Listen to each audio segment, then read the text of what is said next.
So the title of the report that's coming out is Ready for Fall: Near-Term Effects of Voluntary Summer Learning Programs on Low-Income Students' Learning Opportunities and Outcomes. So I'm going to talk about what that title means and what we found in a moment. I don't think I need to provide much more motivation for the study than you just saw in the Brian Williams video. But this chart simply shows you the gap between low-income students and their higher-income peers when the kids are in fourth grade, or were in fourth grade in 2013 on a national assessment. So you see that there's quite a significant gap in terms of the proportion of students who are scoring below basic in reading. And the unfortunate part of this is that this gap is very stable. It's been enduring for years. We see a similar gap in mathematics in fourth grade, and some recent work out of Stanford that Sean Reardon has done has shown that the gap between the highest income students and the lowest income students has grown significantly over the past 30 years. So this is a problem that a lot of practitioners and policymakers want to address. And as that Brian Williams video just showed, there's reason to believe that summer is actually contributing to this problem. And there's some recent research that is just about to come out. It is currently under review. That looked at students between 3rd and 8th grade in a large southern state and looked at their scores on a standardized test in the spring and in the fall. This state happens to require that students take standardized tests at those two time points, which is very unusual. And so this is recent research that's validating what was a pretty dated body of research on summer learning loss. And so these two are finding that in that state, in high-income schools, there's not summer learning loss, just as the video showed. So it's confirming what others have found, that students come back to school in the fall actually ahead of where they were in the spring if they're in a higher income school. We see no loss in middle income schools in this state, but in low income schools, students are losing ground in both reading and math and coming back to the school behind where they were in the spring. So this is validating what others have found in the past, and it's unfortunate.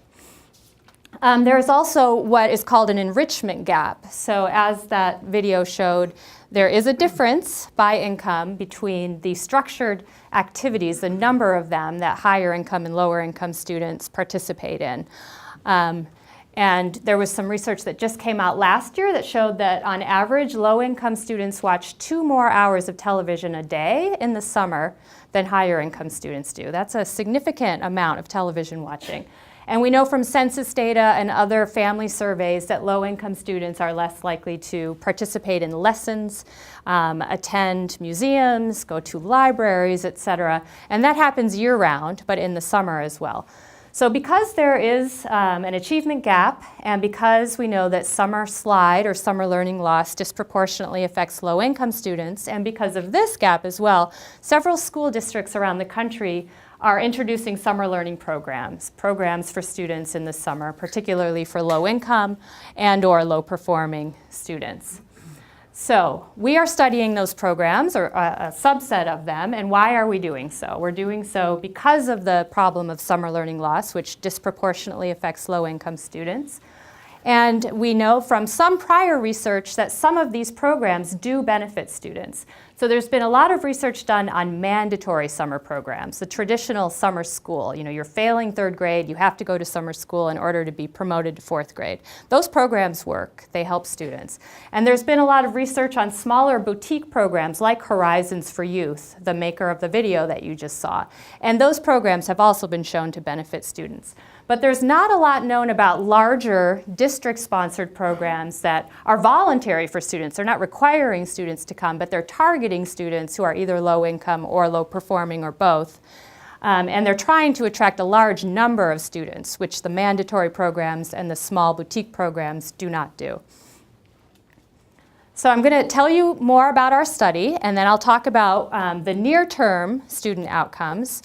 And then I'm going to talk to you about the implementation data, the qualitative data we've collected on these programs and what they tell us about the outcomes we are seeing. And then I'll summarize and provide some recommendations. So this National Summer Learning Study that RAND is doing is part of a larger project that's funded by the Wallace Foundation. So in 2011, the Wallace Foundation selected, back then, 6 school districts to participate in their project and our study. So these were all districts that were already offering a summer learning program, but the foundation gave them additional money to expand the number of students they could serve. And in exchange for that, the districts agreed to participate in our study so that we could answer our research question, which is whether or not these voluntary district-run summer learning programs improve low-income students' outcomes. So these are the 5 districts that are now still in the study. 1 district dropped out, and I could talk about that if you had questions about it. So we are studying summer learning programs offered by school districts in Dallas, Pittsburgh, Rochester, Boston, and Duval County, Florida, which is where Jacksonville, Florida is located. So all of these districts had already had summer learning programs in place in 2011, but the foundation asked them to meet these criteria, which necessitated some of them to make changes. So the programs needed to be full day, offered for at least 5 weeks, and provide both academics and enrichment. And when I say enrichment, I mean things like rock climbing, swimming, horseback riding, fencing, engaging activities for students that they might not otherwise be able to participate given their income status. At least 3 hours each day had to be devoted to both mathematics and language arts instruction taught by certified district teachers. There needed to be a standard curriculum used. So in these districts, there were between 3 and 10 locations or summer sites where the students were going. So all the students had to be following the same curriculum. We asked for small class sizes of no more than 15 students each, and that the programs be free to families and include free transportation and meals as well.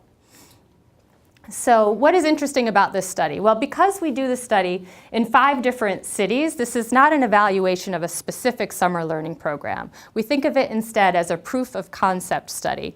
Can these types of programs work? And that's not the case just because we're in 5 different locations, but although the programs had to adhere to those criteria, they all varied as well. They did not use the same math curriculum. They did not use the same language arts curriculum. They did not happen during the same point in time relative to the school year calendar, so there were a lot of differences across these programs.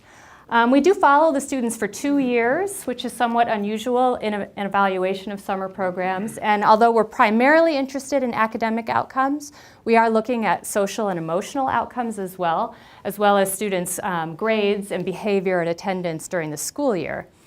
And we're also collecting data on program implementation, as I said before. So we're not just going to tell you and the world whether or not we think these programs work or not, but we'll be able to say something about why we think they work or do not. So here's a timeline of the study.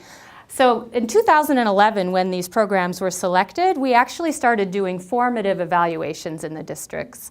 So we went out to the districts in 2011 and 2012 with the intention of strengthening their programs before we launched the study in 2013.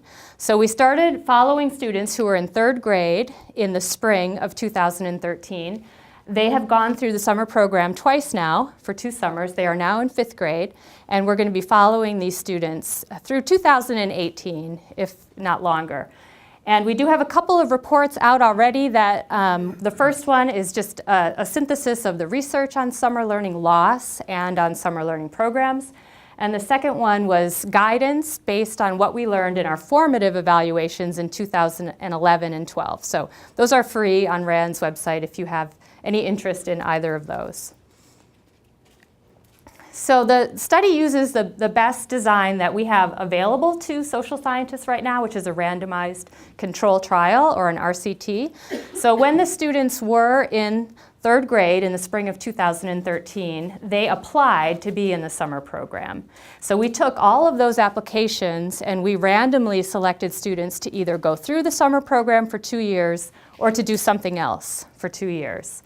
And we randomized them using a stratified approach, which means that we ensured that the 2 groups, the treatment group and the control group, were equal on observed characteristics, such as prior achievement, race, free and reduced lunch price status, and other characteristics that I'm blanking on right now.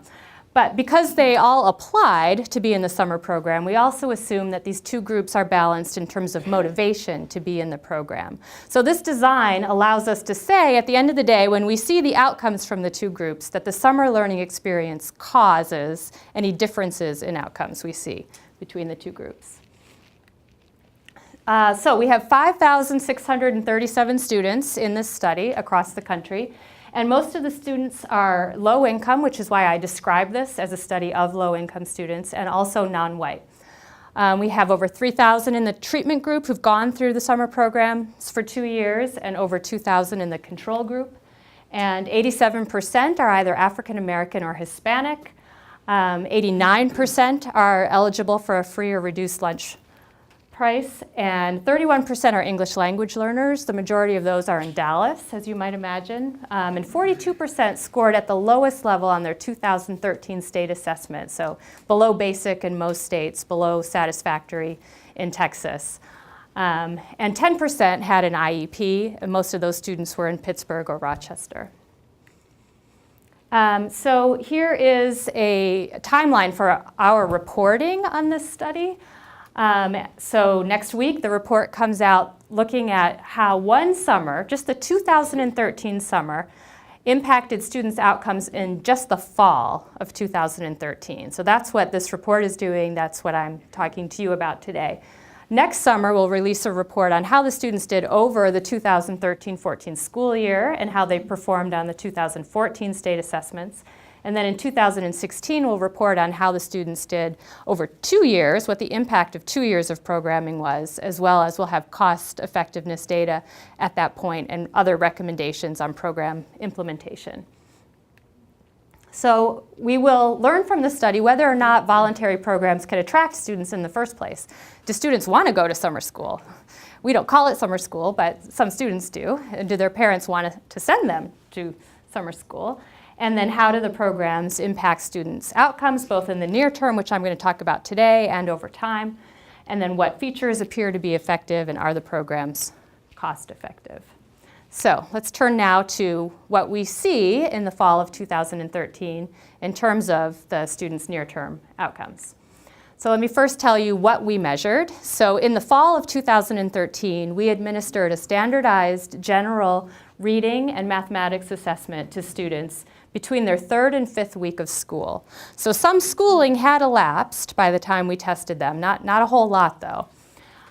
So we then compared the scores of the treatment students to the control students. So what don't we have here? We don't have a pretest. So I can't tell you whether or not the control students lost ground over the summer, stayed the same, or even gained. We simply compare how the treatment students do to how the control students do. We don't need a pretest for internal validity in this kind of study, and it's also very expensive, and it takes a lot of political capital to test students in schools. You probably are well aware of that, and it's become harder over time for us to continue to test these students, in fact. So we decided not to administer a pretest. So what's one of the first things we learned? Well, we believe that these programs are offering opportunities in these cities that the students might not have otherwise. So we needed to get those 5,000 plus students in order to have the power to detect relatively small impacts. Remember that this is only a 5-week program we're talking about, so we weren't expecting to see large impacts. So we asked the districts to go out and recruit this number of 3rd graders, and all of them exceeded their target recruitment numbers. And 4 of the 5 recruited more 3rd graders than they ever had in the past. So there does seem to be demand for these programs, which is interesting in and of itself. Also interesting, so the control group. These are all kids and their parents who applied to be in these programs, right? So when we tested the kids in the fall, we also administered a survey to them. It was just 4 questions asking them what they did over the summer. And it's probably some error in that in terms of asking 4th graders directly what they did in the previous summer. But we looked at what our 4th graders said, and they were accurate, so we assumed that the control students were as well. Anyway, 58% of those control students didn't do anything in the summer that was structured, not even a 2-day program or camp. And these were students who applied to these programs. So I don't know, when we talk to the districts about this finding, they say, well, there are other camps in our community. in fact, told the control students about them because we didn't want to just tell them you can't come to our program. So we gave them lists of other programs. One district in Boston actually gave them a stipend to attend other programs, and still we see more control kids attending other programs in Boston. But this is a large proportion who didn't end up doing anything at the end of the day. Okay, now, how did the kids do in terms of math and reading? Well, the treatment students did perform significantly better than the control students on the math assessments that we administered in the fall. And all of the districts contributed to this finding. So we can say with confidence that in all of the districts, the treatment students returned to school in the fall with a meaningful advantage over the control students in terms of their math knowledge and skills.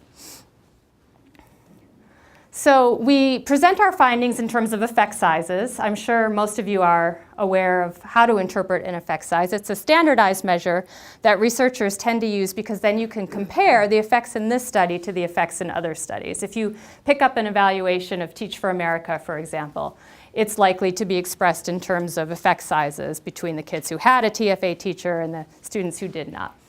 So we talk about two effect sizes in our study that can come out of an RCT. The first one is the intent to treat effect size, which is 0.09 in our study. And that answers the policy question of what would a district gain if it simply offered a summer learning program. So a district offers a summer learning program, admits students. How are those students likely to do compared to the control students? It does not take into account students who never show up to the program. Our no-show rate across the 5 districts is 20%. So 20% of the kids didn't even attend for one day. So therefore, we also present this second effect size, which is called treatment on the treated. And that answers the question for districts, if for students who attend your summer program, how much better are they likely to do than students who never show up? And so that effect size is 0.11, which is larger than 0.09 as you'd expect because it is taking out the no-shows. So, Catherine, can you probably should talk just a little bit about, are those big or are those small? Yeah, I'm about to. Okay. Yeah, so for people who who aren't familiar with effect sizes or thinking about them, the first question is always, oh, 0.09, 0.11, what does that mean?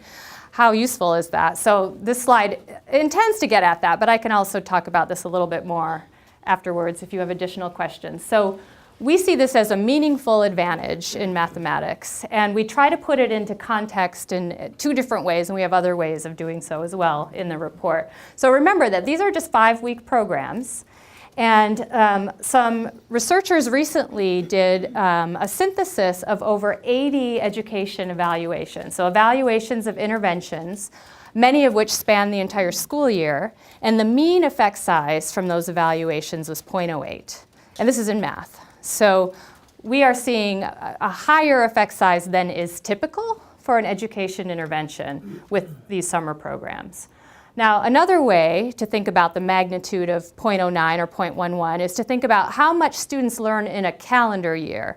So that same group of researchers actually looked at a number of assessments that students take from spring of one year to spring of the next year. So for 3rd graders in math, from spring of 3rd grade to spring of 4th grade, they grow in terms of a 0.2 effect size. So the effect size that we're seeing, if you take the 0.11, is about 20% of what students learn in a calendar year. So that's another way to think about this effect size. And I have other ways too, so if you have other questions about it. All right, so conversely, the treatment students did not perform better than the control students on the reading assessment that we administered in the fall. We have a number of hypotheses as to why that might be, and you might have additional ones. We know that reading comprehension is a difficult skill to move in students in general. You know that 0.52 number I just showed you for math? The effect size for reading from the spring of 3rd grade to spring of 4th grade is 0.33. So there's less movement in general in reading comprehension for this age group. It's also a more difficult skill to measure. There's more measurement error in reading tests than there is in math tests. We also, as I said earlier, don't know what happened to the control group. Remember, we're just comparing the treatment to the control students. On that short 4-question survey that I described earlier, we also asked students how many books and magazines they read over the summer. And the control and the treatment groups read the same amount at the same rate. So if reading is a bigger driver of reading comprehension tests than instruction in the summer, which we don't know, it could be that the control students gained or held steady at the same rate as our treatment students because of the amount they were reading. And finally, these programs might not have been that great. You know, the instructional quality might not have been strong enough to improve reading. And I'm going to talk a little bit more about that in a minute. All right, so as I said earlier, we're not just looking at academic outcomes. We also administered 2 teachers after they'd had the treatment and control students when they were in 4th grade. So after their homeroom teachers had had them for 11 weeks, we asked teachers to fill out an assessment of their social and emotional characteristics. And I can tell you what that was and more information about it if you're interested. It was 27 items that were on students' self-motivation and self-regulation.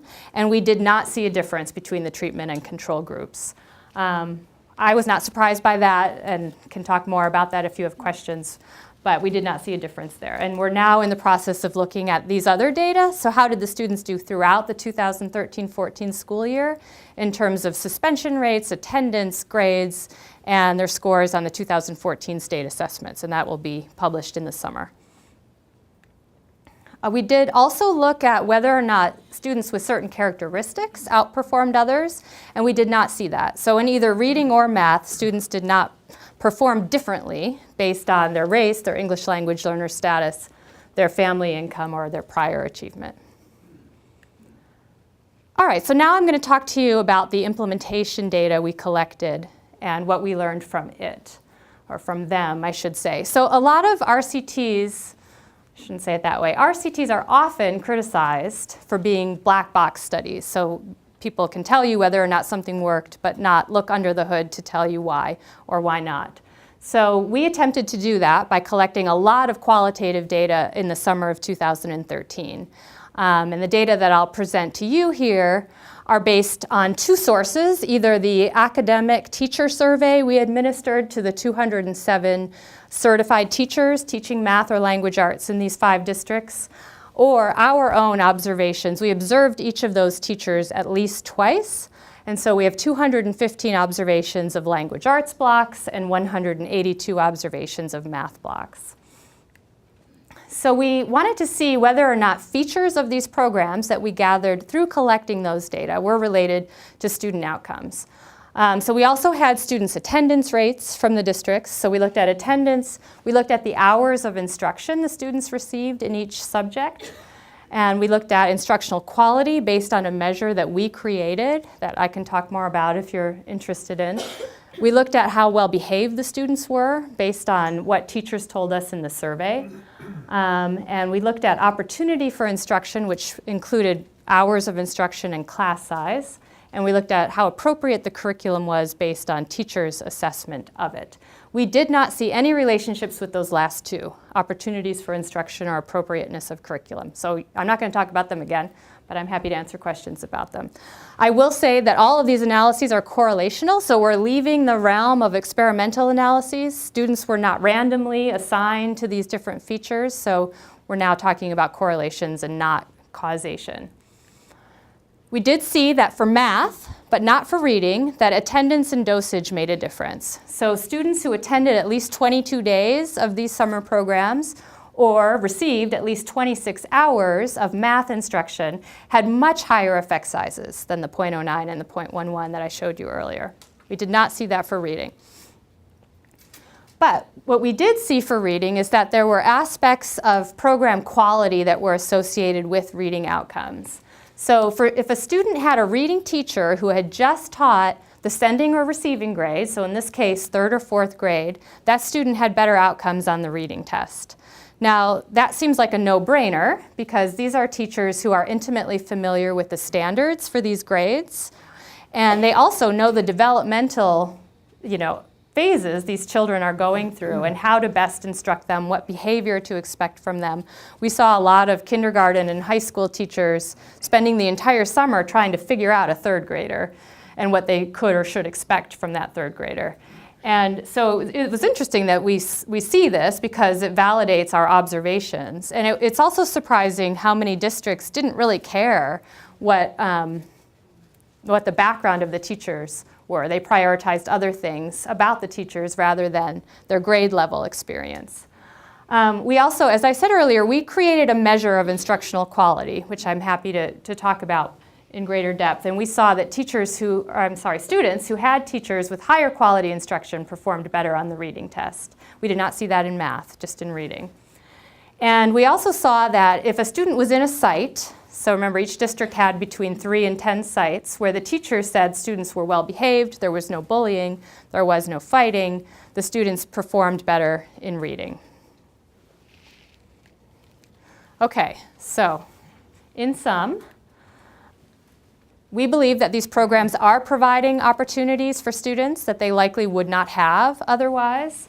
And we believe there's a demand for these programs given the large number of students and their families who signed up for them. Students who had gone through the summer program started school in the fall with a meaningful advantage in math. And as I showed you earlier, there is a gap in math achievement based on income. So these summer programs could be one way to address that gap. However, this was not the case for reading, and many of the districts had hoped that these programs would affect reading more than they hoped that they would affect math. So there was certainly disappointment around that finding. Neither did we see differences in terms of social and emotional outcomes, even though some districts thought that we would and hoped that we would. Based on our correlations, strong attendance and dosage provided an even greater boost in math. And for reading, teacher qualifications, the quality of instruction, and site orderliness, we're not really crazy about that phrase, but student behavior in the sites were all related to reading outcomes. And so when we talk with districts, the districts in this study, and we talk to them about what they're going to be doing next year, these are the recommendations we make to them and the recommendations that we have in the report. So if a school district does want to improve students' math skills, we do recommend that they have programs that run for at least 5 weeks and that they offer math instruction for at least 60 minutes each day. We also encourage districts to promote consistent attendance. Across our 5 districts, we saw average daily attendance rates of 75%. So obviously the more students attended, the better that they were performing in math. And it could be that students never attended enough to reap benefits in reading. And we don't really know how to crack that nut in terms of improving attendance. Over the 4 years we observed these districts, they did not significantly improve student attendance, even though they tried 1,000,001 things, from home visits to calls home every day to incentives to having parents sign pledges. The gamut of what we could think of and what we saw in the literature. We also recommend that districts promote adhering to schedules. So when we calculated the hours of instruction a student received, it wasn't just based on their attendance, but it was based on what teachers did in the classroom as well. You might be surprised at how many teachers said things like, oh, it's summer, let's just do some mazes today in math class, or let's cut out some shapes. That'll take the whole class period, and kids will be engaged because they're doing something and they like cutting. So we did see that places that actually were instructing in math, the students had better outcomes than when teachers were using the time differently. We also talk about attracting teachers with relevant grade level experience, which, as I said, is not a surprising finding, but it is somewhat surprising that districts hadn't been thinking about that. And also to try to attract effective teachers, which I have in quotes there. I talk with the districts about what our measure of quality contained, and we're doing some crosswalks with districts because many of them, as I'm sure you know, have their own teacher evaluation systems in place and rank teachers based on the outcomes of that evaluation system. So we talk with them about ways they could attract teachers who are rated as distinguished or most effective or whatever their rating scheme may be. We recommend providing coaching and professional development. Some of these districts, now that the constraints required by the RCT are over, are wanting to use summer as a professional development experience for teachers as much as they want to use summer to improve student outcomes. So some are partnering with Teach for America, that's happening in Dallas. Others in Rochester have an intense, what they're calling Innovation Greenhouse summer experience for teachers, where they have PD after they teach for 2 hours in the summer every day and reflect on what they did that day and then implement new strategies the next day. So again, when we talk with them about that, we talk about what we saw seems to be related to positive outcomes in reading in terms of quality. And then finally, ways to maintain positive student behavior. There's one district in our study that had very poor measures of student behavior in 2013, and those measures dramatically improved in 2014. And what they did was not inexpensive. They hired special education teachers to stay with the kids all day. They hired behavioral coaches who looked at the students' records from the school year and pulled kids out starting on day one who had either been suspended or had some other behavioral infraction, and took them to play basketball for a half an hour, walked with them around the site, really got to know them. They had a social worker who was doing home visits, sending food home with the kids, bringing them clothing, bringing them bathing suits for the swimming activities. But it really turned around their student behavior. It was quite dramatic. So we're trying to share those lessons with other districts. So our next steps, just in sum, Tuesday, this report comes out. In the summer, a report will come out on how these students did during the school year. I mean, ideally, if they're returning to school in the fall with an advantage in math, we'd like to see that that's capitalized on somehow so that when they take the state assessments in the spring, there's still an advantage in math. So we'll see. We don't know if that's going to be the case or not yet. We're actually doing some case studies in Rochester and Duval County to see what happens to these students during the school year and see whether the students who did not go through the summer programs get any differential interventions during the school year than those who did. And then in 2016, we'll have our final report cataloging what happened to the students after 2 years of participating in the summer programs, as well as other recommendations for the field. So that's it. Did you want to? Okay.